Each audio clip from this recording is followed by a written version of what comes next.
읽겠습니다. 아브라함과 다윗의 자손 예수 그리스도의 계보라.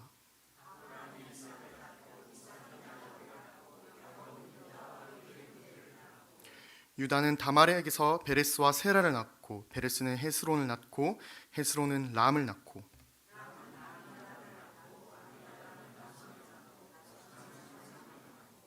살몬은 라합에게서 보아스를 낳고 보아스는 루드에게서 오벳을 낳고 오벳은 이새를 낳고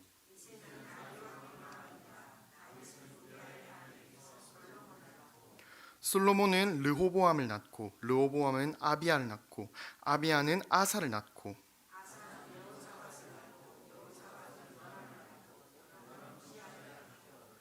우시야는 요담을 낳고 요담은 아하스를 낳고 아하스는 히스기야를 낳고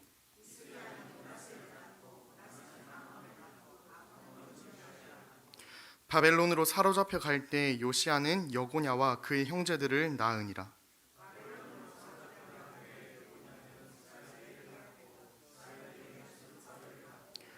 스룹바벨은 아비훗을 낳고 아비훗은 엘리야김을 낳고 엘리야김은 아소르를 낳고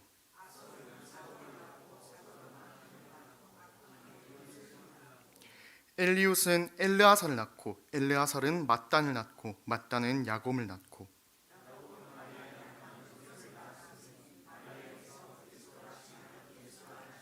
함께 읽겠습니다. 그런즉 모든 대수가 아브라함부터 다윗까지 14대요 다윗부터 바벨론으로 사로잡혀 갈 때까지 14대요 바벨론으로 사로잡혀 간 후부터 그리스도까지 14대더라.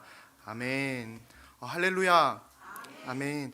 오늘 이 수요일 밤도 이 자리에 모인 저와 여러분들에게 하나님께서 말씀으로 우리를 깨닫게 하시고 또 위로 주실 줄을 믿습니다. 오늘 우리에게 주시는 말씀으로 족보에 나타난 복음이라는 제목으로 말씀을 함께 나누려고 합니다.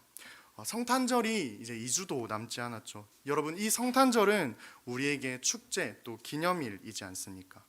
그러나 동시에 예수 그리스도를 믿는 우리한테는 이 예수님의 복음을 더 깊이 경험할 수 있는 그런 중요한 날이기도 합니다.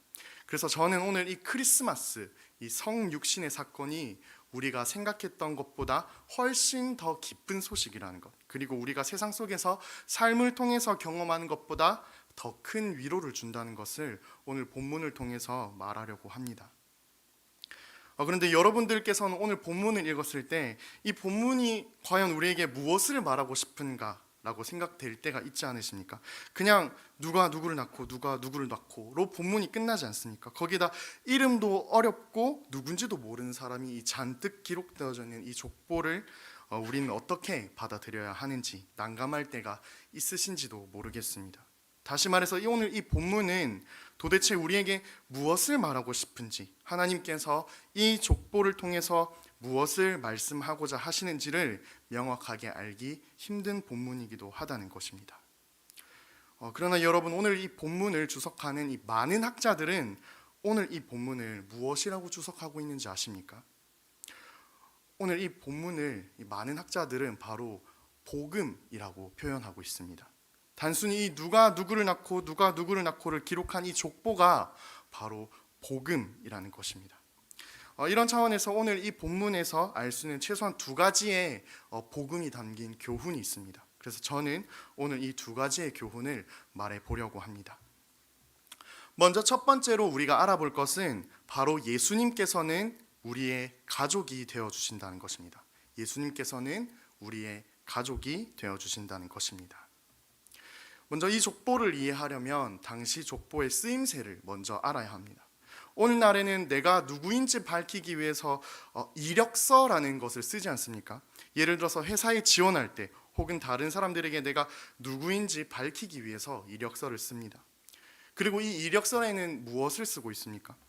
나의 학력, 경력, 성취한 일을 씀으로써 내가 괜찮은 사람이고 내가 쓸만한 사람이다라는 것을 증명하지 않습니까? 그러나 예전에는 달랐습니다. 예전에는 내가 무엇을 했고 내가 무엇을 성취했는가는 그렇게 중요하지는 않았습니다. 당시 가장 중요했던 것은 바로 내 가문에 어떤 위대한 사람들이 속해 있었는가였습니다. 다시 말해서 나의 족보에 어떤 사람들이 기록되어 있는가가 그 사람을 판단하는 가장 중요한 요소로 작용했다는 것입니다. 그래서 많은 사람들이 이 자신의 족보에 위대한 사람만을 적기를 원하기도 했습니다. 그리고 이 배경 지식을 가지고 오늘 이 족보를 다시 보면 이 족보는 굉장히 충격적인 족보라는 것을 알 수 있습니다.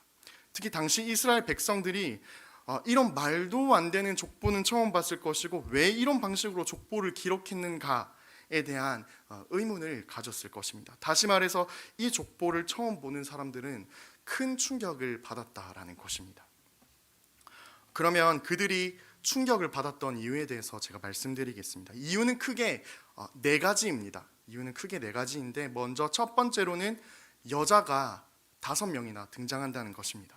우리나라도 사실 예전에는 족보에 이 여성의 이름은 쓰지 않았죠. 그리고 당시 근동 지방에서도 동일하게 이 족보에 여자의 이름은 쓰지 않았습니다. 다시 말해서 족보에 여자가 등장한다는 것은 별 볼 일 없는 극히 드문 일이라는 것입니다. 물론 이 다른 족보를 살펴보면 여자가 아예 없는 것은 아니었습니다. 그런데 여성 같은 경우에는 가문에 엄청난 업적을 남긴 여성들만 극히 예외적으로 있었죠. 그러나 그마저도 그렇게 환영받지는 못했습니다. 그런데 이때 당시 족보에 여자가 5명이 있다는 것은 사실 당시로서는 죄송하지만 정말 별 볼 일 없는 족보였다라는 것을 의미하고 있습니다. 여러분, 여성이 어디에 나오고 있습니까? 3절에 보면 다말이라는 여자가 나오고 5절에 라합, 룻도 여성입니다. 그리고 6절에 우리아의 아내라고 말하고 있는 밧세바와 16절에도 마리아라는 여성이 나옵니다. 보통 족보에 기록하지 않는 여성이 이 족보에는 5명이나 기록되어 있다는 것을 알 수 있죠. 그리고 두 번째 이유로는 이 여성들은 마리아를 제외하고 모두 이방인이었다는 것입니다. 여러분, 당시에는 이 유대인 자신들이 율법을 가졌다는 이유로 이방인을 차별하고 인간으로도 보지 않았다는 사실을 아십니까? 그런 의미에서 이방인이 족보에 들어가 있다라는 것은 사실 내 족보는 별 볼 일 없는 족보입니다. 나는 별 볼 일 없는 사람입니다. 라는 것을 말하는 것과 다름없었습니다. 여러분, 이방인이 어디에 나오고 있습니까? 다말과 라합은 가나안 사람이었는데 심지어 이 라합은 직업이 기생인 사람이었습니다. 또 밧세바 우리아의 아내는 해쪽 속 사람, 룻은 모압 사람이었습니다. 그리고 이 다음 이유는 좀 더 중요합니다. 세 번째로 이 족보에는 도덕적으로 악한 사람들이 나온다는 것입니다. 여러분, 오늘 본문의 3절은 무엇이라고 말하고 있습니까? 유다는 다말에게서 베레스와 세라를 낳고, 여러분이 다른 본문과 비교했을 때 뭔가 특이한 부분이 보이지 않으십니까? 족보의 다른 부분을 보면 누가 누구를 낳고 누가 누구를 낳고라는 이 형식으로 되어 있는데 이 부분은 굳이 다말에게서 베레스와 세라를 낳았다고 되어 있지 않습니까? 그냥 유다는 베레스와 세라를 낳았다고 말해도 되지 않겠습니까? 여러분, 당시에는 이 유대인들의 대다수가 유다 지파 사람들이었고 이 유다 지파의 조상이었던 유다는 위인 중에 위인인 사람이었습니다. 그러나 유다가 나오는 이 창세기 38장을 본다면 이 3절의 이야기가 얼마나 도덕적으로 악한 이야기인지 알 수 있습니다. 왜냐하면 이 다말은 사실 유다의 아내가 아니었기 때문입니다. 여러분, 다말은 유다의 누구였죠? 유다의 며느리였습니다. 다말은. 다시 말해서 유다는 자신의 아내가 아닌 며느리와 동침을 해서 자신의 자식을 낳았다는 말입니다. 이 지금으로 생각해도 상당히 도덕적이지 못하고 지저분한 이야기인 것을 알 수 있습니다. 마치 우리가 위인이라고 생각했던 유다의 단점을 꼬집어서 족보를 기록한 것 같지 않으십니까? 이뿐만 아니라 도덕적으로 악한 사람들은 이 족보에 너무나도 많습니다. 조금 전에 말했듯이 이 라합의 직업은 기생이었고 7절에 나오는 이 르호보암이라는 사람은 백성을 굉장히 악하게 다스리는 왕이었습니다. 그리고 계속해서 9절에는 아하스가 나옵니다. 이 아하스에 대한 평가는 이렇습니다. 들어보십시오. 이스라엘의 여러 왕의 길로 행하며 또 여호와께서 이스라엘 자손 앞에서 쫓아내신 이방 사람의 가증한 일을 따라 자기 아들을 불 가운데로 지나가게 하며, 여러분 무엇이라고 말하고 있습니까? 이 아하스라는 사람이 자기의 아들을 불에 태워서 제사를 드렸다는 것입니다. 이 몰렉신이라는 이방신을 섬기는 행위였죠. 이 외에도 므낫세와 아몬, 너무나도 악한 왕들이 계속해서 등장하고 있는데 제가 여기서 다 말할 수가 없을 정도로 악한 사람들이 너무나도 많았다라는 것을 알 수 있습니다. 여기까지만 해도 이 족보는 너무나도 충격적인 족보로 기록되고 있다는 것을 알 수 있죠. 사실 이 사람들은 이스라엘의 위인들이자 왕이었습니다. 그런데 마태가 이 족보를 기록할 때 마치 이스라엘 위인들의 나쁜 점만 지적해서 말하는 듯 보이지 않습니까? 마지막으로 이 족보가 충격적인 이유는 6절에 등장하고 있습니다. 그럼 6절에 보면 제가 읽겠습니다. 이새는 다윗 왕을 낳으니라. 다윗은 우리아의 아내에게서 솔로몬을 낳고. 여러분, 유대인들한테 다윗은 위인 중의 위인, 최고의 위인으로 생각되던 사람들이었습니다. 다윗의 별명이 무엇입니까? 하나님의 마음에 합한 자 아니겠습니까? 그렇기 때문에 족보에 다윗이 기록되어 있다는 것은 당시에는 엄청난 명예이자 자신의 명문가, 다시 말해서 나는 쓸만한 사람입니다, 나는 위대한 사람입니다 라고 말하는 것과 다름없었습니다. 누구나 자신의 족보에 다윗이라는 이름을 가지고 싶어 했을 것입니다. 그런데 6절에서는 무엇이라고 말하고 있습니까? 다윗은 우리아의 아내에게서 솔로몬을 낳고. 그냥 밧세바라고 쓰면 되지 않겠습니까? 밧세바가 이 우리아의 아내였죠. 그런데 마태는 밧세바라고 쓰지 않고 굳이 우리아의 아내에게서 솔로몬을 낳았다고 말하고 있습니다. 여러분, 마태는 이렇게 이야기하고 있는 겁니다. 이 족보를 기록할 때 다윗이 그냥 밧세바에게서 솔로몬을 낳았다라고 적으면 다윗이 간음을 했다는 것을 놓칠 것 같은 것입니다. 그렇기 때문에 굳이 우리아의 아내라고 적고 있는 것입니다. 다시 말해서 마태는 우리가 위인이라고 생각하는 그 다윗이, 모두가 자신의 족보에 놓고 싶어하는 그 다윗이 얼마나 큰 죄를 저질렀는지, 우리아의 아내인 이 밧세바를 가지고 싶어서 자신의 가장 충성스러운 부하인 우리아를 어떻게 죽였는지 똑똑히 기억하라라고 우리에게 말하고 있는 것입니다. 여러분, 그렇다면 지금까지 말한 것들을 생각해 보았을 때 이 족보는 우리에게 과연 무엇을 말하고 있는 것입니까? 이 족보는 지금 기생 라합, 이방인 같은 사람들이나 유다나 다윗과 같이 이 경건하고 괜찮은 평가를 받는 그 모든 사람들이 똑같은 죄인이다 라고 말하고 있는 것입니다. 다시 말해서 이 사람만큼이나 저 사람도 죄인이다, 저 사람만큼이나 이 사람도 악하다 라고 우리에게 말하고 있다는 것입니다. 물론 각자의 공과가 있죠. 그리고 성경이 그 모든 것들을 무시하고 있는 것도 아닙니다.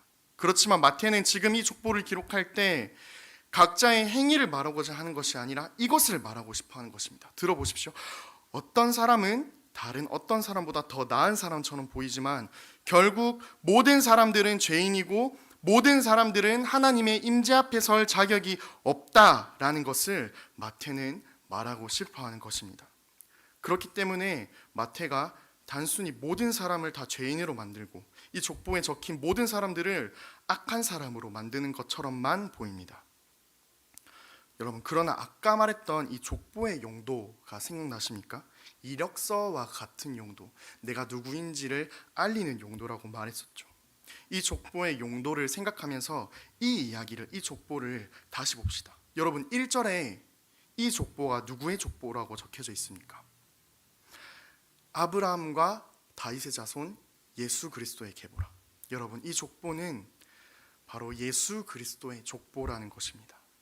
다시 말해서 이 족보를 통해서 예수 그리스도께서는 내가 이 사람들과 한 가족이다, 하나님의 임재 앞에 서지 못하는 이 사람들과 내가 한 가족이다 라고 말하고 있는 것입니다. 복음은 먼저 우리 모두가 죄인이라고 말합니다. 이방인들이나 유다와 같은 사람들이 죄인이었던 것만큼 우리도 죄인이라고 말합니다. 내가 싫어하는 저 사람만큼이나 나도 똑같은 사람이라고 말하고 있다는 것입니다. 여러분, 그렇지만 이 족보는 우리 모두가 예수님을 믿는 믿음 안에서 사랑받을 수 있고 가족이 될 수 있다고 말하고 있습니다. 왜 그렇습니까? 우리와 같은 죄인들을 위해서 예수님께서 이 땅에 오셨기 때문입니다. 그리고 족보에서 간접적으로 말하고 있는 이 내용을 마태복음 12장 48절에서 49절에서는 더 직접적으로 말하고 있습니다. 우리 함께 화면을 보시면서 함께 두 절 한 목소리로 읽어보겠습니다. 시작. 말하던 사람에게 대답하여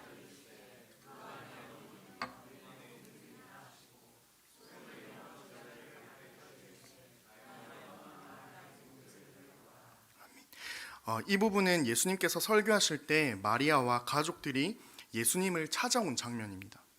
여러분, 이 장면이 무슨 의미입니까? 마리아와 내 동생은 내 가족이 아니다 라는 말입니까? 여러분, 전혀 그렇지 않죠. 전혀 그렇지 않죠. 족보에서 말하는 것과 이 똑같은 메시지를 말하고 있는 것입니다. 내가 이들의 가족이다. 내 아버지의 뜻대로 하는 이 모든 사람은 내 형제요, 자매요, 어머니라고 말하고 있다는 것입니다. 여러분, 세상은 우리의 모습, 우리의 행위, 우리가 성취한 일을 보고 평가합니다. 그렇지만 어떤 일을 하고 어떤 성취를 하든 아니면 실패를 하고 넘어지더라도 그것은 하나님에게는 전혀 중요한 것이 아니라는 것입니다. 하나님께서는 우리의 잘난 모습뿐만 아니라 부족한 모습, 연약한 모습, 죄인된 모습, 그 어떤 모습이든 예수 그리스도 안에서 우리를 한 가족으로 받아주신다는 것입니다. 사랑하는 성도 여러분, 세상이 줄 수 없는 이 사랑을 기억하시길 바랍니다. 우리의 좋은 모습이면 좋은 모습대로, 부족한 모습이면 부족한 모습 그대로 사랑해 주시는 이 하나님의 사랑을 깨달을 때 비로소 우리에게 참된 위로와 기쁨이 있다는 것을 기억하시기를 바랍니다. 그래서 우리의 모난 부분까지 사랑해 주시는 그 예수님과 가족되는 기쁨의 삶 살아가시는 저와 여러분 되시기를 주님의 이름으로 축복합니다. 두 번째로 알아볼 것은 왕으로 오신 예수님에 대해서 알아보고자 합니다. 오늘 본문의 1절을 보면 이 1절에서 사실 마태가 의도한 순서는 예수님 그리고 다윗 그리고 아브라함의 순서로 기록하고 있습니다. 따라서 1절을 이 어순에 맞게 원어에 맞게 번역을 다시 한다면 예수 그리스도의 계보다 그는 다윗의 자손이요 아브라함의 자손이다 라고 번역할 수도 있습니다. 그렇다면 1절에서는 족보의 많은 사람들 중에서 왜 아브라함과 다윗을 대표적으로 넣었던 것입니까? 왜냐하면 이 아브라함과 다윗이 예수님이 누구신지를 설명하기에 가장 적절하면서도 중요한 인물들이었기 때문입니다. 먼저 아브라함은 이 이스라엘의 언약의 차원에서 첫 번째라는 상징성을 갖는 인물입니다. 아브라함으로부터 씨가 퍼진다는 의미에서 아브라함은 생명의 출발점이라고 할 수 있죠. 하나님께서는 아브라함의 씨들이 번성하여서 하늘의 별과 해변의 모래같이 될 것을 약속하시고 이어서 내 씨로 말미암아 천하 만민이 복을 받을 것이라고 말씀하시고 있습니다. 다시 말해서 이 족보에서 예수님을 아브라함의 자손이라고 말하는 것은 예수님으로 말미암아 천하 만민이 복을 받을 것이라는 것을 말하고 싶어하는 것입니다. 그리고 다윗 또한 마찬가지입니다. 하나님께서 다윗과 언약을 맺는 이 사무엘서의 장면에서는 하나님께서 한 씨를 세워서 다윗의 왕위를 영원히 견고하게 하실 것을 약속하십니다. 그리고 오늘 이 족보는 다윗 언약의 핵심인 이 씨 역시 예수 그리스도라고 선언하고 있는 셈입니다. 여러분, 또한 사실 이 족보에는 생략된 이름이 있는 것을 알 수 있습니다. 8절에 보면 요람은 우시아를 낳고 라고 기록되지 않습니까? 그런데 사실은 이 사이에 아하시야, 요아스, 아마샤를 생략하고 있습니다. 그리고 9절과 10절 사이에 이 요시야와 여고냐 사이에 여호야김이라는 사람도 생각했습니다. 그러면서 14대씩 나누어서 말하고 있는 것을 알 수 있습니다. 마태가 이렇게 14대씩 14로 나누어서 족보를 적은 것에는 이유가 있습니다. 바로 이 14, 14대라고 하는 수가 가지고 있는 의미 때문입니다. 유대인들은 족보를 기록할 때 7과 그리고 7의 배수를 사용해서 기록합니다. 예를 들어서 노아의 후손들의 족보 또한 70이라는 숫자에 맞추어져 있고, 애굽으로 내려간 이 야곱의 가족의 수가 70명이지 않습니까?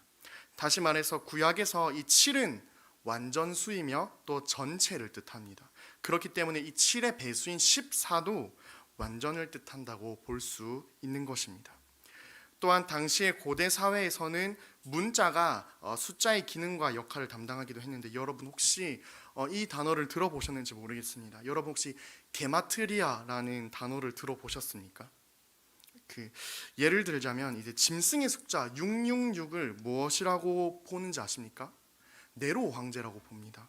666을 네로 황제라고 보는 것이 바로 이 게마트리아라는 단어인데, 그렇다면 이 게마트리아를 이용해서 14라는 숫자가 무엇을 의미하고 있는지 아십니까? 이 14를 히브리식으로 발음하면 바로 다윗을 말하고 있습니다. 다시 말해서 예수님께서는 다윗의 후손이자 예수님께서 다윗의 가문에서 태어난 이 다윗 언약의 성취자로서 태어나신 왕이라는 사실을 말해주고 있는 것입니다. 여러분, 근데 앞서 말했듯이 아브라함과의 언약, 다윗과의 이 언약은 시간이 갈수록 불순종과 우상숭배의 죄에 빠져서 언약이 희미해져만 갔습니다. 수많은 선지자들의 경고에도 불구하고 이스라엘의 왕들과 백성들은 이 하나님의 말씀을 멀리하였고, 결국 하나님께서는 바벨론을 사용하셔서 이스라엘을 징계하시기까지 하셨습니다. 심지어는 하나님께서 500년 동안 이스라엘 백성들에게 계시를 하지 않으시기까지 하셨죠. 그럼에도 이스라엘 백성들은 장차 오실 왕 메시아를 기다리는 것이 아니라 당장의 필요와 눈앞의 문제만을 바라보면서 하나님의 언약을 까맣게 잊고 있었습니다. 여러분, 그러나 이스라엘 백성들은 하나님의 언약을 잊었어도 하나님께서는 이스라엘을 버리시지 않으셨습니다. 하나님께서는 이 선지자를 보내셔서 메시아가 올 것을 계속해서 기억하게 하셨습니다. 다시 말해서 메시아를 보내셔서 다윗 언약을 다시 계승하고 아브라함 언약을 완성시키겠다는 메시아 언약을 이 불순종하고 하나님을 잊은 이스라엘 백성과 이 언약을 맺은 것이라는 말입니다. 그리고 이 아브라함부터 시작된 하나님의 언약이 끊이지 않고 결국 예수님으로 이어지는 이 족보가 완성됐습니다. 그동안 나라가 세워지고 망하고 수많은 역경과 고난, 그리고 죽음의 위기가 찾아왔을 때에도 이스라엘 백성들에게 약속하신 이 하나님의 언약은 취소되지 않았고, 하나님께서는 언약을 통해서 이스라엘 백성에게 약속하신 이 메시아, 왕 대신 예수님을 이 땅 가운데 보내셨던 것입니다.